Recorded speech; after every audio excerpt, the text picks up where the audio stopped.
धीरे धीरे करके निकलती चली जाएंगी और उसकी जगह अच्छाई पीछे पीछे। उदाहरण दिया कि आगे आगे जैसे आग लग जाती है जंगल में, वो आग आगे आगे जलती चली जाती है तो कुछ दिन के बाद में उसके पीछे पीछे सारा जंगल हरा भरा भी हो जाता है। इसी प्रकार से जो विषय विकारों से हम भरे हुए हैं, उनमें जब तक अग्नि नहीं लगती है तब तक ये अमृत काम नहीं करेगा। लेकिन इस नाम का जो हम अभ्यास करेंगे, इसका सुमरण करेंगे, गुरु के बताए अनुसार ध्यान करेंगे, तो धीरे धीरे करके हमारे जो मन के विषय हैं वो खत्म हो जाएंगे। विषय एक नहीं है। इसीलिए स्वामी जी महाराज ने कई विषय से जो रहे उदासा, परमार्थ की जामन आशा, धन संतान प्रीत न जाके और खोजत फिरत साध गुरु जाके। विषय से जो रहे उदासा, विषय हैं हमारे। कौन से विषय? विषय विकार को ही ना मानिए। विषय जो भी हम भोग करते हैं वही विषय है। खान पान भी विषय है, बोलचाल भी विषय है, सोना उठना बैठना भी विषय है। जिस चीज का हम रस और आनंद में पड़ जाते हैं वो सब विषय भोग हैं।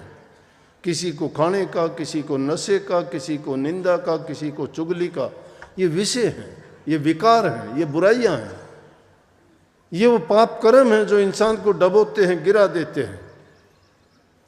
लेकिन भक्ति के पथ पर चलते हो ना, तो इन बातों को सोच सोच के अपना स्वयं का निरीक्षण किया करो। सुगम रास्ता बताता हूं, अपना निरीक्षण किया करो कि मैं कितने गलत काम करता हूं, मैंने कितने पाप कर रखे हैं, क्या मैं उन पापों से साफ हो सकता हूं। जब आप ऐसा सोचोगे तो धीरे धीरे करके आपको आत्मग्लानि हो जाएगी। बताता हूं मैं, अगर कोई आपने भूतकाल में भी पाप किया, कितने मेरे पास आके कहते हैं मुझे माफ़ करो जी, मेरी गलतियों को क्षमा करो, मैंने बड़ी गलतियां की हैं। मैं भी गृहस्थी हूँ आप जैसा, मैं जानता हूँ क्या दुख है, मैं समझ जाता हूँ क्या कहना चाहते हैं। मैं पूछता नहीं, मैं कहता हूँ कोई बात नहीं, बेटी ताएं विषादेर आगे की सुध ले। जो इंसान ये स्वीकार कर लेता है कि मैंने ये गलतियां की हैं, मुझे माफ़ करो, वो तौबा करना चाहता है, वो पवित्र बनना चाहता है, वो उन विषय विकारों को छोड़ देना चाहता है। और इस प्रकार से जो अपने दिल के मैल को धो डालता है वो पवित्र है, उसने उस नाम की कमाई करनी है। और जो अपने विषय विकारों को भी दबाता रहता है, छिपाता रहता है, और उसको छिपा के भी बाहर से दिखावा अच्छे का करता है, सच्चे का करता है, पवित्रता का करता है, भक्ति की डींग मारता है, ये नहीं सोचता कि मेरे हृदय में कितना पाप भरा हुआ है। जब तक वो हृदय पवित्र नहीं है और ये अवगुण भरे पड़े हैं, तब मैं कहता हूँ भक्ति के आप नज़दीक भी नहीं हो। ये बोलना चालना, पढ़ना गाना बजाना भी ये भी विषय है, ये भी सब विषय हैं। किसी को अपनी बड़ाई सुनना भी विषय है, किसी की बड़ाई करते हो खुश होता है, वो विषय भोग है, वो भी उस विषय का सेवन करता है, उपयोग करता है, उपभोग करता है। तो इन चीजों के उपभोक्ता जब हम हैं तो कैसे पवित्र हो जाएंगे? तरीका है, उस नाम का सुमन एकाग्रचित होके किया करो। अभी एक छोटी लड़की थी, उसने नाम लिया होगा, छोटी होगी, नाम लेने लायक तो थी, वो आके रोने लगी कि मैं जब नाम का सुमन करती हूँ, पता नहीं मेरे तो सुमन की तरफ से मन हट जाता है और ही कुछ बात आती है। जब ऐसी बात होती है, कितनी बहुत अच्छी बात है, जब आप सुमन पे, वो अकेली नहीं, आपको भी सबको यही होती है, हमें भी होती है। जब सुमन पे बैठते हैं ध्यान करने के लिए तो और ही चीज़ आनी शुरू हो जाती है दिमाग में, क्योंकि शैतान बैठा हुआ है दरवाजे पर। वो शैतान अपनी शैतानी दिखाता है, मन को घुमा देता है, विचलित करता है हमें, हमारी आदतें जो बनी हुई हैं उस रास्ते पे फिर ले जाता है। तो वैसे में क्या है कि बार बार उस तरफ से ध्यान को हटाते चले जाओ, बार बार भुला दो उसको। और मैं एक छोटा सा नुक्ता बताया करता हूं कि ध्यान अगर करना चाहते हो सच्चा ध्यान, तो वो अगर तुम्हें 2 सेकंड 5 सेकंड के लिए भी जो इंसान कर लेगा, तो मैं कहता हूं कि बार बार उसको याद करेगा और वो ज़िंदगी में वो अभ्यास करना सीख जाएगा। जब भी कभी आप अभ्यास के लिए, ध्यान के लिए बैठते हो, एकदम निश्चिंत होके, सब चीज़ों का त्याग करके, अपने आसपास को नहीं, अपने आप को भी भूल जाना। ये ना सोचना कि मैं क्यों बैठा हूँ। हम तो सोच के बैठते हैं कि ओहो ये टाइम हो गया, थोड़ी देर तो मैं बैठ लूँ। थोड़ी देर क्या बैठ लेगा? टाइम की गिनती करने के लिए बैठना तो अभी बैठे हुए हैं, हम सभी बैठे हुए हैं, सबका ध्यान लगा हुआ है। मेरी तरफ ध्यान है, मैं क्या बोलता हूँ, क्या देखते हो मेरी तरफ? ये ध्यान ही तो है। वैसे भी दुनियादारी की सब चीज़ों का ध्यान करते हो, ये है ध्यान। जब तुम ध्यान और अभ्यास में बैठते हो तो दूसरी चीज़ की ओर ध्यान नहीं होना चाहिए। लेकिन कईयों का मन तो अब भी भागता है, यहाँ से बैठे बैठे भी घूमता है।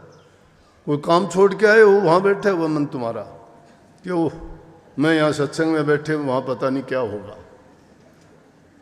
लेकिन फैसला कर लेते हो कोई नहीं, अब तो आगे तो आगे, अब जो होगा वो देखा जाएगा। इसलिए वो कोई भी करके छोड़ दिया करो सारी चीज़ को, कि अरे छोड़ इनको, ये चीज़ों को, ये कुछ नहीं है। जब उनको तुम इस तरह से पीठ दिखा दोगे ना, तो ध्यान करने में कोई आपको ज़्यादा कष्ट नहीं उठाना पड़ेगा, दुख नहीं उठाना पड़ेगा। 3 चीज शास्त्रों ने जो कही है ना, बहुत, उन चीज़ों में सारी चीज़ आ जाती है। कि भाई तन से सेवा करो, धन है तुम्हारे पास, दान पुण्य करो, नेक काम करो। मन है तो इससे प्रभु के नाम का सुमन करो, अभ्यास करो, ध्यान करो। संत और नई चीज क्या बताते हैं? अरे उनके पास तो कोई दूसरी चीज ही नहीं है। उन्होंने जिसने अपनी जिंदगी में काम यही संभाला है, उसी का ध्यान करते हैं। उनको चीजों की जरूरत ही नहीं है। किसी चीज के पीछे अगर मन को लगा दोगे, इसकी इच्छाएं पूरी कभी नहीं होती हैं। ये तो तृष्णाओं का और वासनाओं का गुलाम है। वासना जब बन जाती है ना, तो उनके पीछे भागता ही रहता है, कभी भरती नहीं है। आदत पड़ने के बाद उसको चाहे उससे कोई वो नहीं। एक आदमी को किसी को धन इकट्ठा करने की जरूरत पड़ गई, कभी विचार किया करो। जब किसी के इनकम टैक्स के इनके छापे पड़ते हैं ना, तो उनके घरों से कितने कितने नोट निकलते हैं, टीवी में देखे होंगे ना। बताओ उन नोटों का क्या करके खाते हैं? ना उनकी सब्जी बनती, ना रोटी बनती, ना कोई और चीज़ बनती। उनको ठूस ठूस के क्यों रखते हैं? वो काम नहीं आए ना, काम आए उसको दुख देने का। उनको दुख देने का काम आया कि नहीं? उनको जेल हुई, सजा हुई, बदनामी हुई, किसने करवाई? किसने करवाई? धन ने करवाई। जिस धन के लिए भागे फिरते हो, चोरी करते हो, झूठ बोलते हो, पाप कर्म करते हो, गलत रास्ते से उसका संचय करते हो, और वो फिर तुम्हें क्या सुख देता है? दुख दिया उसने। उनसे बच जाओगे, चोर ले जाएगा तो भी दुख, कि हाय मन तो जोड़े थे, चोर ले गया। अगर चोर का हाथ नहीं लगा तो बीमारी, रोग ऐसी लग जाएगी, डॉक्टर ले जाएंगे सारा। मरे हुए के भी सांस नहीं आते तो भी आपको वो लगा के और लेटा देंगे बिस्तर पर, 5-10 दिन तो उस दिन में भी रख लेंगे, क्योंकि वो पैसे पूरे होने हैं। इसलिए वो गलत तरीके से कमा के, देखो हमने गलत आदत बनाई, चोरी उसने सिखाई, झूठ उसने सिखाई, कपट उसने दिल में भर दिया, पाप से दबा दिया हमें। लेकिन समझ नहीं आई हमें, फिर भी छूटते ही फिर वही काम शुरू कर दिया। और फिर कहते हैं बोला पानी की खेती तो मारोड़ी पानी से ही सुधरेगी, फिर वही काम।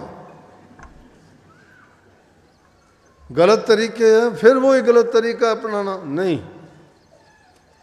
संत कहते हैं अब तो सोच समझ के न चाल, गलती में भैया बनी सो बनी।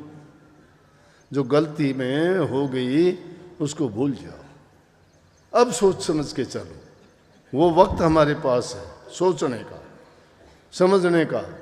इंसान का चोला मिला है। अपनी तुलना करके देखो, दुनिया के 84 लाख के जीव जंतु पशु पक्षी जितने भी हैं, हम सबसे उत्तम हैं। इंसानों में भी सबसे उत्तम है। हमारे ही भाई बंधु देखो, कई बेचारे अंधे हैं, कोई लूले हैं, कोई लंगड़े हैं, कोई गोरा है, कोई काला है, लेकिन सही तो वो है जो गुरु के रंग में रंगा गया।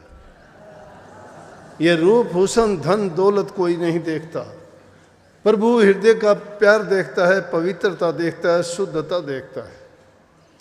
और वो शुद्धता ना तीर्थों में मिलेगी, ना व्रतों में मिलेगी, ना आरती उतारने में मिलेगी, ना धूप दीप बत्ती जलाने में मिलेगी। वो आपको मिलेगी नाम की भक्ति करने से। नाम की भक्ति की जुक्ति सतगुरु से मिलती है, और सतगुरु उसका बखान बड़े सहज में करते हैं उसको। इसीलिए हमारे राधा सोममत में स्वामी जी महाराज ने कही ना कि उसको 8 वर्ष का बच्चा भी, 60 वर्ष का बूढ़ा भी आराम से उसको अपना सकता है, कर सकता है। कभी ना सोचो कि मेरे से नहीं हो सकता, हर इंसान वो काम कर सकता है। सुखी होना चाहते हो, अपने सोच से, अपने विचार से और अपने कर्मों से दुखी होते हो। अगर सुखी होना चाहते हो तो अपने कर्म, विचार और अपना कर्तव्य पूर्ण रूप से ठीक ढंग से निभाओगे, आप खुद ही सुखी हो जाओगे। सुख कहीं बाहर से नहीं आता, सुख दुख सब हमारे अंतर से पैदा होते हैं, हमारे विचार से पैदा होते हैं। विचार से हमारा कर्म बनता है, कर्म हम अपने इंद्रियों के द्वारा, कर्मेंद्रियों के द्वारा और ज्ञानेंद्रियों से करते हैं। लेकिन जब गुरु का ज्ञान मिल जाता है और मन उसमें लगा देते हैं तो हम अपना कर्म सुधार लेते हैं। कर्म सुधार लेता है वो जीवन सुधार लेता है, कर्म जो बिगाड़ लेता है वो जीवन बिगाड़ लेता है। तो इसलिए दूसरी चीज आई कि गुरु की शरण लेके अपने कर्म को सुधारो। कर्म के सुधार के लिए बहुत अच्छी अच्छी चीजें, संगति नेक इंसानों की करो। दुष्ट आदमियों की संगति कर लोगे, तुम्हारा कराया कराया 2 मिनट में नाश कर देंगे। क्यों? कि सोचने की बात है, एक चीज बनाने के लिए तुम्हें कितनी मेहनत करनी पड़ती है। एक चीज जब बनाते हो कितनी चीजें, अब ये शेड बनाने के लिए देखो क्या क्या काम करने पड़े होंगे। पैसे की जरूरत पड़ी, इसके लिए लोहे की ज़रूरत पड़ी, मिस्त्री ने काम किया, जाके ये चीज़ कहाँ कहाँ से ले आए, कितने दिन में जोड़े, इसके बनाने में साल 6 महीना लग गया। और अब एक अगर तुम्हें इसको तोड़ने के लिए कहा जाए 1 हफ्ते में सब तोड़ के भगा दोगे। किसी चीज़ को बर्बाद करने के लिए टाइम नहीं लगता, आबाद करने के लिए बड़ा टाइम लगता है। दुर्गुण अपने आप इस तरह से आ जाते हैं, लेकिन अच्छे गुण अपनाने के लिए आदमी को बहुत मेहनत करनी पड़ती है। उस मेहनत के लिए भी आदमी को हर प्रकार से सतर्क रह के करना पड़ता है काम, नहीं तो थोड़ी सी भी लापरवाही होती है, वहाँ किया कुआ सब नष्ट हो जाता है। संतों की शरण में जाके सारा अपना आप जो भी है वो गुरु के ऊपर छोड़ दो।